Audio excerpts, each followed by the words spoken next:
नमस्कार, AB star news देख रहे हैं आप और मैं हूं आपके साथ सोहन सिंह। आईआईटी कानपुर का दीक्षांत समारोह धूमधाम के साथ मनाया जा रहा है। आपको बता दें कि ये आईआईटी कानपुर का 54वां दीक्षांत समारोह है।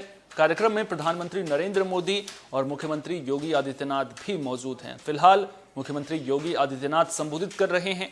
क्या कुछ कह रहे हैं, चलिए सुनते हैं। I recommend that they be admitted to the said degree. Recipients of all the degrees, please rise.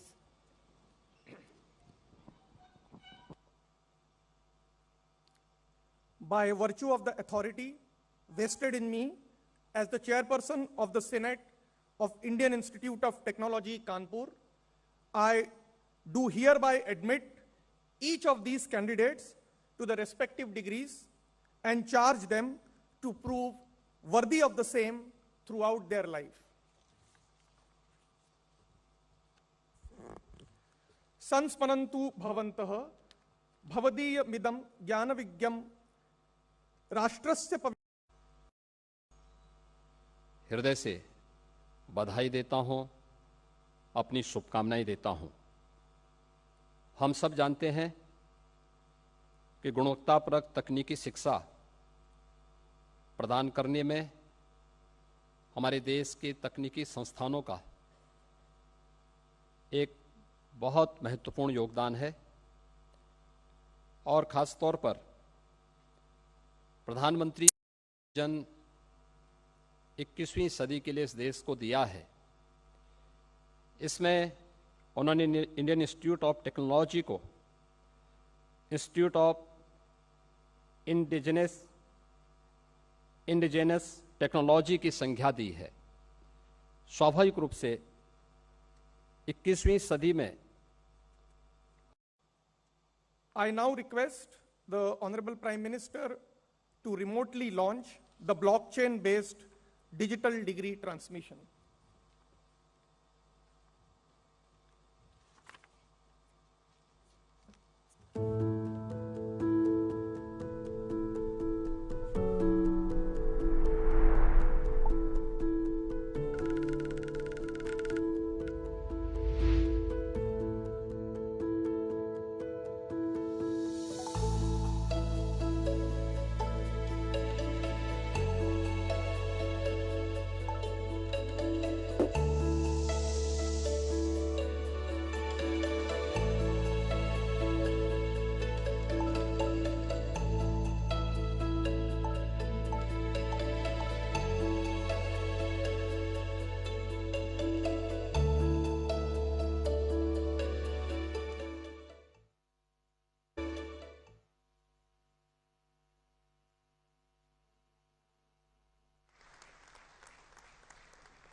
Let the recipients of the degree of Doctor of Science, honoris causa, and medals and prizes be presented.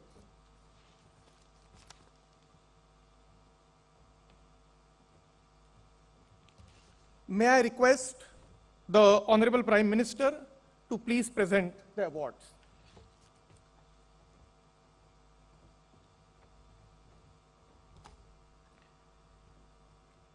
I request the Honorable Prime Minister to please award the degree of Doctor of Science honoris causa to Professor Rohini Madhusudan Godbole.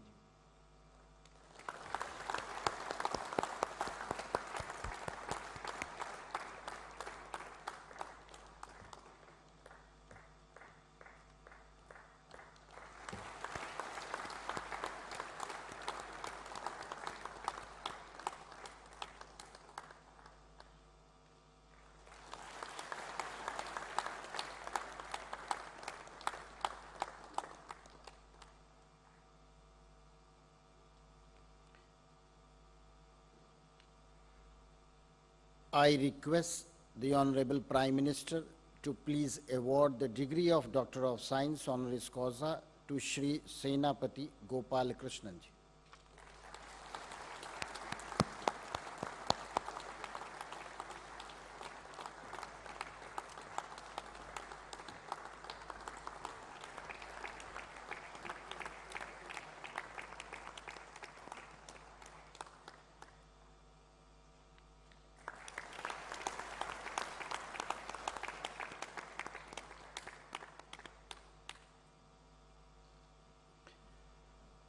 I request the Honorable Prime Minister to please award the degree of Doctor of Science honoris causa to Pandit Ajay Chakraborty.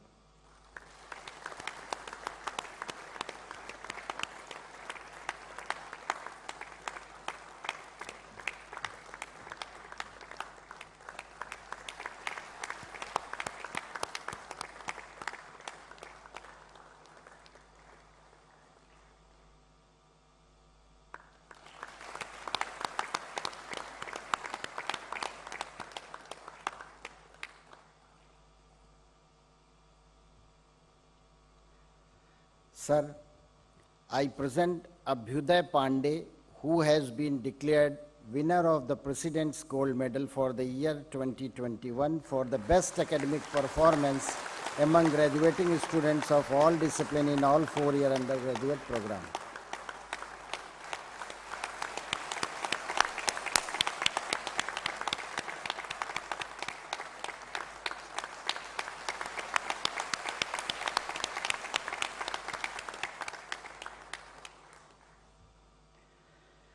Sir, I present Yash Maheshwari, who has been declared winner of the Ratan Swarup Memorial Prize for the year 2021 for the best all-rounder among the students in all four-year, five-year undergraduate program.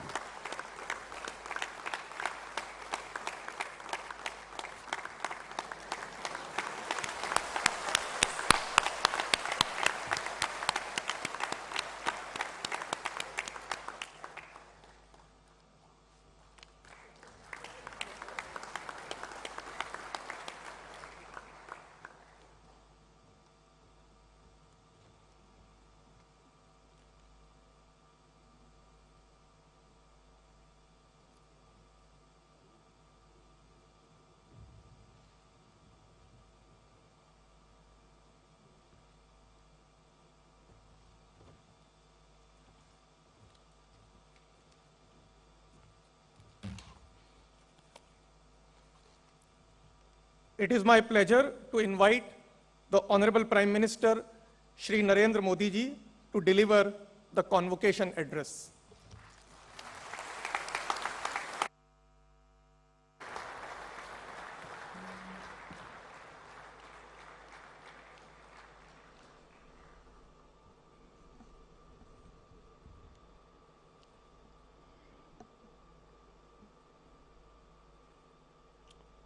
Convocation में इतना गंभीर रहना जरूरी होता है क्या?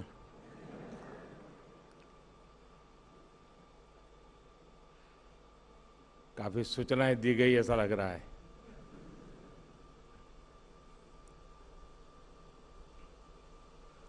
आप सबको नमस्कार। कार्यक्रम में हमारे साथ उपस्थित यूपी के मुख्यमंत्री योगी आदित्यनाथ जी, डॉक्टर के राधाकृष्णन जी, प्रोफेसर अभय करंदीकर जी,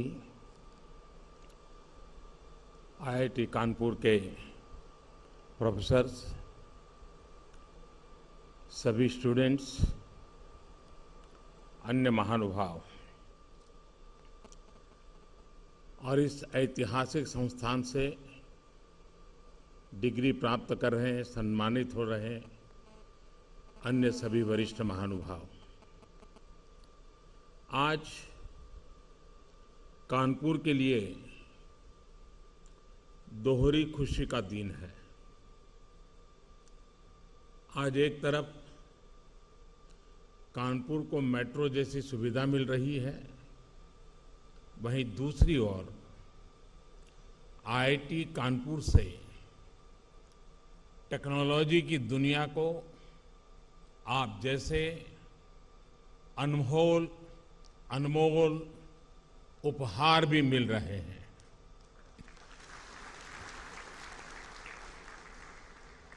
मैं अपने हर युवा साथी को ढेरों शुभकामनाएं देता हूं।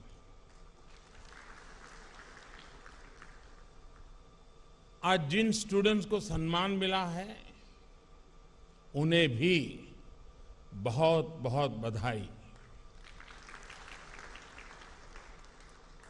आप आज जहां पहुंचे हैं,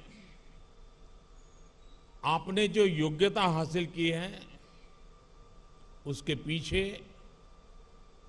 आपके माता पिता,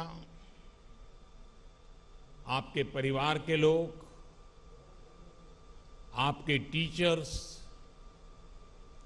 आपके प्रोफेसर्स, ऐसे अनगिनत लोग होंगे।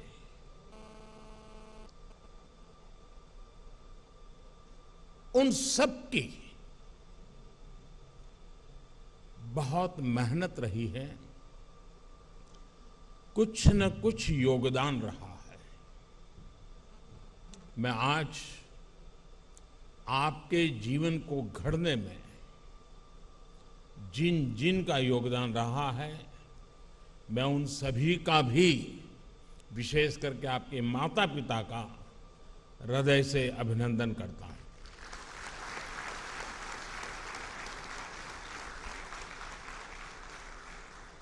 साथियों, आपने जब आईआईटी कानपुर में प्रवेश लिया था और अब जब आप यहां से निकल रहे हैं, तब और अब में आप अपने में बहुत बड़ा परिवर्तन महसूस कर रहे होंगे। यहां आने से पहले एक फियर ऑफ अननोन होगा, एक क्वेरी ऑफ अननोन होगी। पहले आपकी नॉलेज, आपकी क्वेरीज का दायरा, आपका स्कूल, कॉलेज, आपके मित्र, आपका परिवार, आपके अपनों के बीच सिमटा हुआ था। आईआईटी कानपुर ने आपको उससे बाहर निकालकर एक बहुत बड़ा कैनवास दिया है। अब फियर ऑफ अननोन नहीं है, अब आप पूरी दुनिया को एक्सप्लोर करने का हौसला लेकर के आगे बढ़ रहे हैं। अब क्वेरी ऑफ अननोन नहीं है, अब क्वेस्ट फॉर द बेस्ट पूरी दुनिया पर छा जाने का सपना है। और जितनी लर्निंग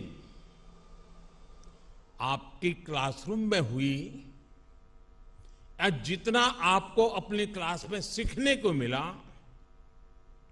उतना ही आपने अपने क्लासरूम के बाहर अपने साथियों के बीच एक्सपीरियंस किया है। क्लासरूम में आपके विचारों का, आपके आइडियाज का विस्तार हुआ। क्लासरूम के बाहर आपके व्यक्तित्व का विस्तार हुआ, आपकी पर्सनालिटी विकसित हुई है। आपने आईआईटी कानपुर में जो अर्जित किया, जो विचार समृद्ध हुए, वो एक ऐसी मजबूत फाउंडेशन है, फोर्स है, जिसकी शक्ति से आप जहां भी जाएंगे वहां कुछ नया करेंगे, अनोखा करेंगे, कुछ वैल्यू एडिशन करेंगे। आपकी आज की ट्रेनिंग, आपकी स्किल, आपकी नॉलेज, आपका ज्ञान निश्चित तौर पर आपको प्रैक्टिकल वर्ल्ड में मजबूती से जगह बनाने में बहुत मदद करेगा। लेकिन यहां आपका जो व्यक्तित्व विकसित हुआ है, वो आपको ऐसी ताकत देगा जिससे आप सोसाइटी एज अ होल उसका भला करेंगे, अपने समाज, अपने देश को एक नया सामर्थ्य देंगे। साथियों, आपने यहां आईआईटी की भव्य लीगेसी के हिस्टोरिकल पीरियड को जिया है। आपने विविधताओं से भरे भारत के वैभव के साथ वर्तमान को जिया है। भव्य लीगेसी और वाइब्रेंट प्रेजेंट, इन दो पिलर्स पर, इन दो पटरियों पर आज आप अपने उज्जवल भविष्य की यात्रा शुरू कर रहे हैं। ये यात्रा शुभ हो, देश के लिए सफलताओं से भरी हो। आज जब आपके बीच हूं तो मैं यही कहूंगा, मेरी आप सबसे यही कामना रहेगी। साथियों, इस साल भारत ने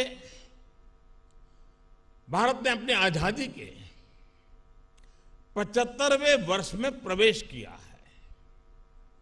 हम सभी अमृत महोत्सव मना रहे हैं। आपने जहेज शहर में अपनी डिग्री पाई है। उस कानपुर का अपना शानदार इतिहास रहा है। कानपुर भारत के उन कुछ चुनिंदा शहरों में से हैं जो इतना डाइवर्स है। सत्ती चौरा घाट से लेकर मदारी पासी तक, नाना साहब से लेकर बटुकेश्वर दत्त तक, जब हम शहर की सैर करते हैं तो ऐसा लगता है जैसे हम स्वतंत्र संग्राम के बलिदानों के गौरव की, उस गौरवशाली अतीत की सैर कर रहे हैं। इन स्मृतियों के बीच आप सभी पर देश को अगले 25 वर्षों तक दिशा देने, देश को गति देने का दायित्व है।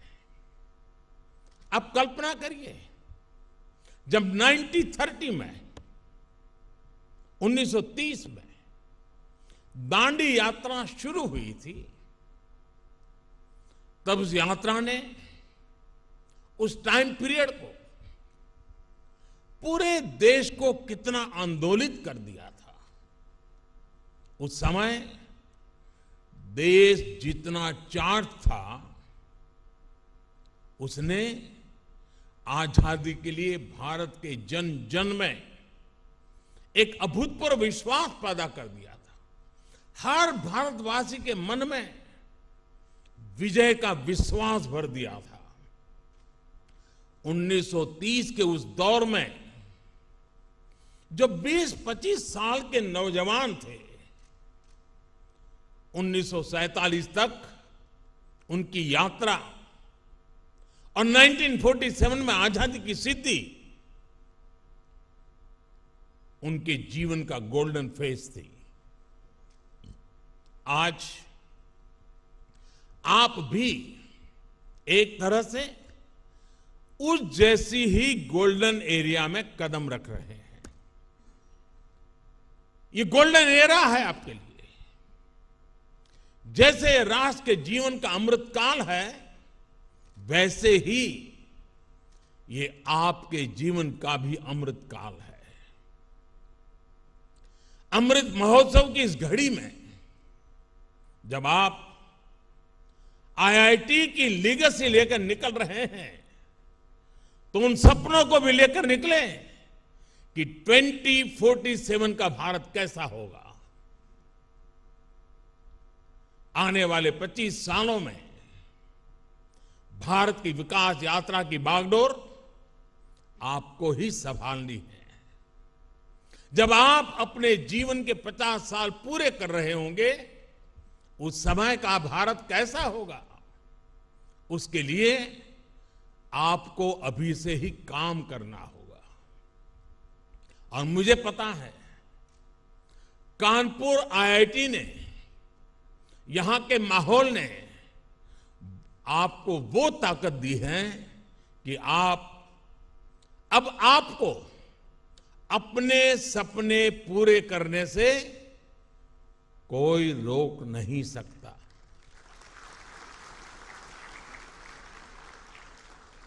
ये दौर, ये 21वीं सदी पूरी तरह टेक्नोलॉजी ड्रिवन है। इस दशक में भी टेक्नोलॉजी अलग अलग क्षेत्रों में अपना दबदबा और बढ़ाने वाली है। बिना टेक्नोलॉजी के जीवन अब एक तरह से अधूरा ही होगा। ये जीवन और टेक्नोलॉजी की स्पर्धा का युग है और मुझे विश्वास है कि इसमें आप जरूर आगे निकलेंगे। आपने अपनी जवानी के इतने महत्वपूर्ण वर्ष टेक्नोलॉजी का एक्सपर्ट बनने में लगाए हैं। आपके लिए इससे बड़ा अवसर और क्या होगा। आपके पास तो भारत के साथ ही पूरे विश्व में टेक्नोलॉजी के क्षेत्र में योगदान करने का बहुत बड़ा अवसर है। साथियों, हमारी आईआईटीज तो हमेशा टैलेंट और टेक्नोलॉजी की इंक्यूबेशन सेंटर रही है और आईआईटी कानपुर की तो अपनी एक अलग ही रेपुटेशन रही है। आपने अपनी खुद की कंपनी एक्वाफ्रंट इंफ्रास्ट्रक्चर के जरिए बनारस के खिड़किया घाट पर दुनिया का जो पहला फ्लोटिंग सीएनजी फिलिंग स्टेशन विकसित किया है, वो बेहतरीन है। इसी तरह आपने एग्रीकल्चर के क्षेत्र में स्टेट ऑफ आर्ट टेक्नोलॉजी विकसित की है। दुनिया की पहली पोर्टेबल सॉइल टेस्टिंग किट बनाई है। 5G टेक्नोलॉजी में तो आईआईटी कानपुर का काम ग्लोबल स्टैंडर्ड्स का हिस्सा बन चुका है। ये संस्थान ऐसी अनेक सफलताओं के लिए बधाई का पात्र है। ऐसे में आपकी जिम्मेदारियां भी कई गुना बढ़ गई हैं। आज आर्टिफिशियल इंटेलिजेंस के क्षेत्र में, एनर्जी एंड क्लाइमेट सॉल्यूशंस में, हाईटेक इंफ्रास्ट्रक्चर के क्षेत्र में देश के सामने बहुत बड़ा स्कोप है। हेल्थ जैसे सेक्टर भी आज टेक्नोलॉजी ड्रिवन होते जा रहे हैं। हम एक डिजिटल डायग्नोसिस के एरा में है, रोबोट असिस्टेड ट्रीटमेंट के एरा में पैर रख रहे हैं। हेल्थ डिवाइसेस अब घर की एसेंशियल बन गई है। डिजास्टर मैनेजमेंट में चुनौतियों का सामना भी हम टेक्नोलॉजी के जरिए ही कर सकते हैं। आप कल्पना करिए, हम कितनी व्यापक संभावनाओं के गेट पर खड़े हैं। ये संभावनाएं आपके लिए हैं। इनमें आपकी बहुत बड़ी भूमिका है। ये आपके लिए देश के प्रति केवल जिम्मेदारियां नहीं, बल्कि ये वो सपने हैं जिन्हें हमारी कितनी ही पीढ़ियों ने जिया है। लेकिन उन सपनों को साकार करने का, एक आधुनिक भारत बनाने का वो सौभाग्य आपको मिला है, आपकी पीढ़ी को मिला है। साथियों, आज आप 21वीं सदी के जिस कालखंड में हैं, वो बड़े लक्ष्य तय करने और उन्हें प्राप्त करने के लिए पूरी शक्ति लगा देने का है। जो सोच और एटीट्यूड आज आपका है, वही एटीट्यूड देश का भी है। पहले अगर सोच काम चलाने की होती थी, तो आज सोच कुछ कर गुजरने की, काम करके नतीजे लाने की है। पहले अगर समस्याओं से पीछा छुड़ाने की कोशिश होती थी, तो आज समस्याओं के समाधान के लिए संकल्प लिए जाते हैं। समाधान वो भी स्थायी, स्टेबल सॉल्यूशंस। आत्मनिर्भर भारत इसका बहुत बड़ा उदाहरण है। साथियों, हम सभी ने देखा है कि परिवार में भी जब कोई 20-22 साल का हो जाता है तो घर के बड़े बुजुर्ग बार बार सुनाते हैं कि अब समय आ गया है, अपने पैरों पर खड़े हो जाओ। और मुझे पक्का विश्वास है आप जब यहां से घर अब जाओगे जरा मिलने के लिए माता पिता को, तो पहला यही सुनोगे कि भाई अब मेरा काम पूरा हो गया, अब अपने पैरों पे खड़े हो जाना। हर माँ बाप यही कहने वाले हैं, और अगर देर कर दी तो बार बार सुनने को मिलेगा। घर के बड़े बुजुर्ग माता पिता ऐसा इसलिए करते हैं ताकि आप आत्मनिर्भर बने, आप अपने सामर्थ्य को पहचाने, आप सपने देखें, उनको संकल्प में परिवर्तित करें और जी जान से उसे सिद्ध करके रहें। हमारे भारत ने भी तो आजादी के बाद अपनी यात्रा नए सिरे से शुरू की थी। जब देश की आजादी को 25 साल हुए तब तक हमें भी अपने पैरों पर खड़ा होने के लिए बहुत कुछ कर लेना चाहिए था। तब से लेकर अब तक बहुत देर हो चुकी है। देश बहुत समय गंवा चुका है, बीच में 2 पीढ़ियां चली गई, इसलिए हमें 2 पल भी नहीं गंवाना है। साथियों, मेरी बातों में आपको अधीरता नजर आ रही है और बहुत स्वाभाविक है कि आपको अधीरता लगती भी होगी, लेकिन मैं चाहता हूं, और जब आज कानपुर की धरती पर आपके बीच में आया हूं तो मेरा मन करता है आप भी इसी तरह आत्मनिर्भर भारत के लिए अधीर बने। आत्मनिर्भर भारत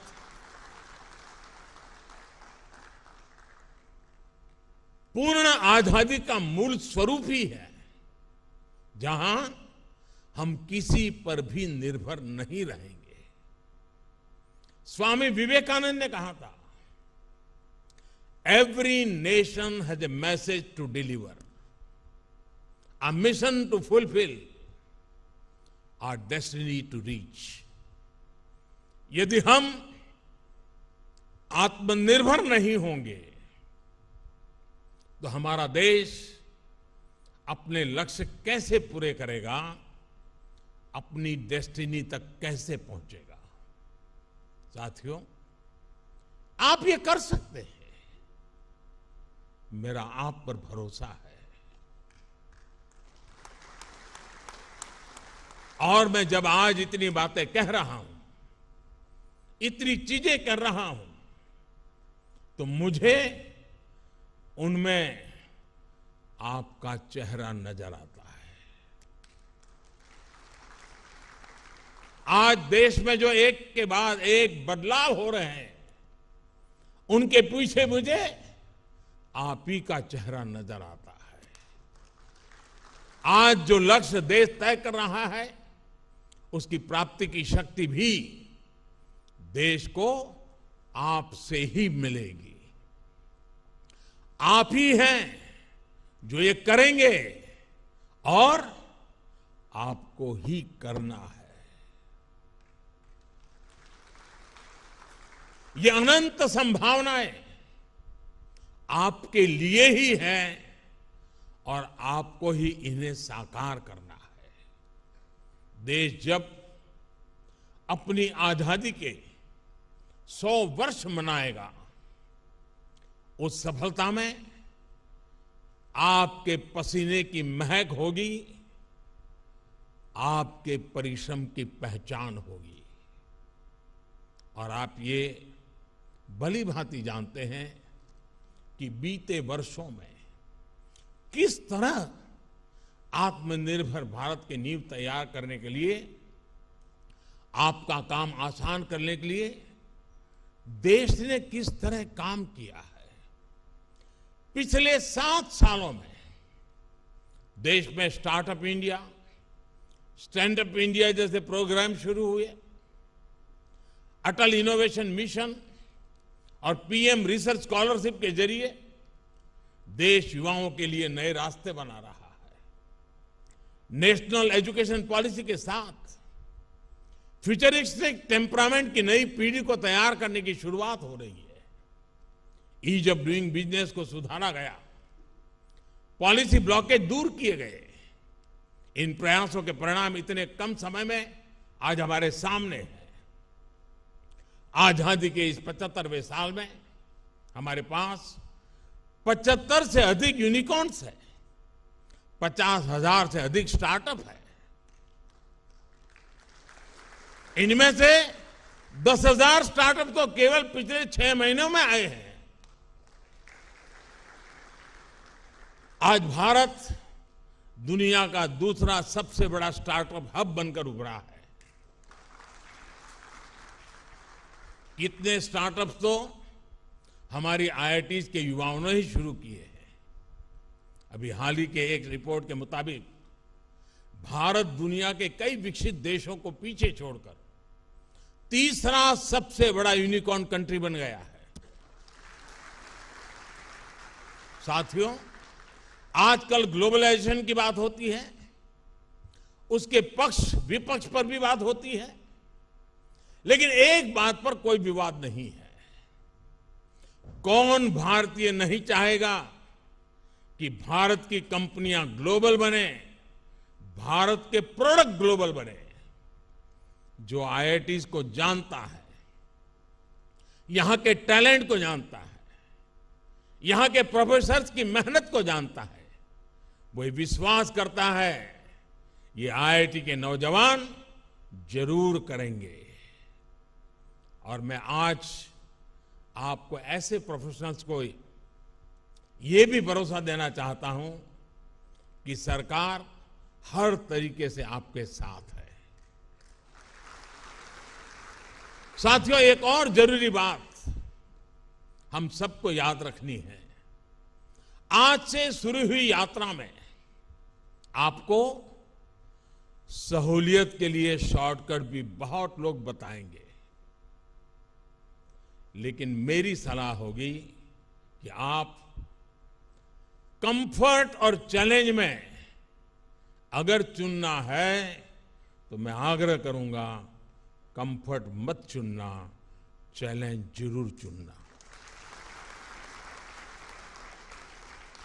क्योंकि आप चाहें या न चाहें, जीवन में चुनौतियां आनी ही है। जो लोग उनसे भागते हैं वो उनका शिकार बन जाते हैं। But if you are looking for challenges, you are the hunter and the challenge is the hunted. इसलिए आपको एक ऐसा इंसान बनना है जो प्रॉब्लम्स को तलाशता है और अपने मुताबिक, अपनी चॉइस से उनको ये सॉल्यूशंस निकालता है। फ्रेंड्स, आप सभी स्टूडेंट्स आईआईटी के फाइनेस्ट टेक माइंड्स हैं। You all eat, drink, breathe technology. आप लगातार इनोवेशन में ही लगे रहते हैं। फिर भी इन सब के बीच मेरा आपसे एक आग्रह भी है। टेक्नोलॉजी की अपनी ताकत होती है, उसमें कोई बुराई नहीं, और ये आपका पैशन भी है। लेकिन टेक्नोलॉजी की दुनिया में रहते हुए आप ह्यूमन एलिमेंट्स ऑफ लाइफ को कभी मत भूलिएगा। आप अपने स्वयं के रोबोट वर्जन्स कभी नहीं बनिएगा। आप अपनी मानवीय संवेदनाओं, अपनी कल्पनाओं, अपनी क्रिएटिविटी और क्यूरियोसिटी को हमेशा जिंदा रखिए। अपने जीवन में उन चीजों को भी महत्व दीजिएगा जो जरूरी नहीं कि हमें टेक्नोलॉजी की मदद से ही मिलती हो। आप इंटरनेट ऑफ थिंग्स पर जरूर काम करिएगा, लेकिन इमोशन ऑफ थिंग्स को भूल मत जाइएगा। आप आर्टिफिशियल इंटेलिजेंस के बारे में जरूर सोचिएगा, लेकिन ह्यूमन इंटेलिजेंस को भी याद रखिएगा। आप कोडिंग करते रहिएगा, लेकिन लोगों के साथ अपना कनेक्ट भी बनाए रखिएगा। अलग अलग लोगों से, अलग अलग कल्चर के लोगों से आपका जुड़ाव आपके व्यक्तित्व की ताकत ही बढ़ाएगा। ये नहीं होना चाहिए कि जब इमोशन दिखाने की बात आए तो आपका मस्तिष्क करे HTTP 404 पेज नॉट फाउंड।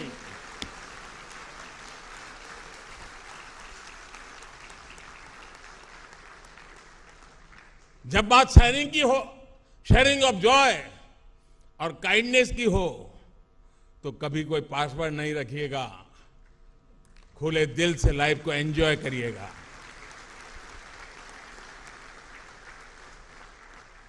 वैसे में जो अभी शेयरिंग ऑफ जॉय की बात की है, तो मुझे पता है कि ये शब्द आपको बहुत कुछ याद भी दिला रहा है। सागर ढाबा,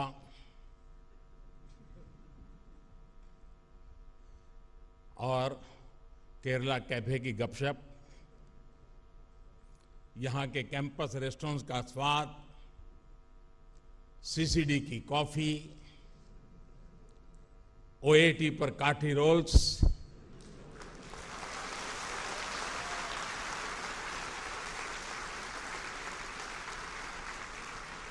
और MT पर चाय और जलेबी,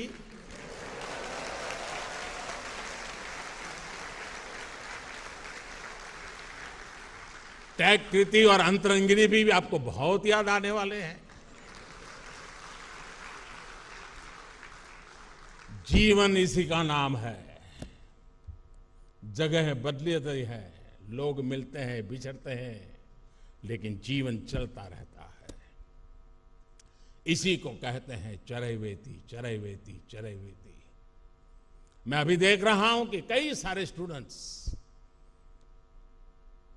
दूसरे लेक्चर हॉल में भी हमारे साथ जुड़े हुए हैं। कोरोना प्रोटोकॉल की वजह से वो वहीं से मुझे सुन रहे हैं। अगर आप लोगों की अनुमति होगी और आपके इस प्रोटोकॉल में कोई तकलीफ ना हो, तो मैं जरूर वहां जाना चाहूंगा, उनसे मिलना चाहूंगा, उनसे रूबरू मिलूंगा।